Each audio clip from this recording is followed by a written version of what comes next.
बिस्मिल्लाहिर्रहमानिर्रहीम अस्सलामु अलैकुम। Welcome to my channel conceptual actors by message. आज के इस वीडियो में पंजाब यूनिवर्सिटी से आने वाले लेटेस्ट नोटिफिकेशन के ऊपर बात करेंगे।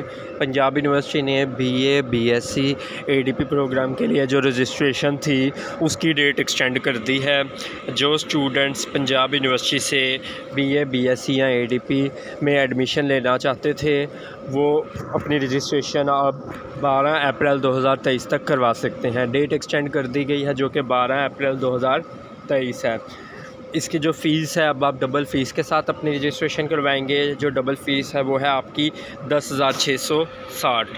तो जो स्टूडेंट्स पंजाब यूनिवर्सिटी से बीए करना चाहते हैं, एडीपी करना चाहते हैं या बीएससी करना चाहते हैं, प्राइवेट एडमिशन अपना भिजवाना चाहते हैं, वो रजिस्ट्रेशन अपनी पंजाब यूनिवर्सिटी के थ्रू रजिस्ट्रेशन अपनी 12 अप्रैल 2023 से पहले करवा लें। ऑनलाइन रजिस्ट्रेशन आपकी होगी। इसके अलावा फ़र्दर अपडेट्स के लिए चैनल को सब्सक्राइब कर लें। Thank you so much.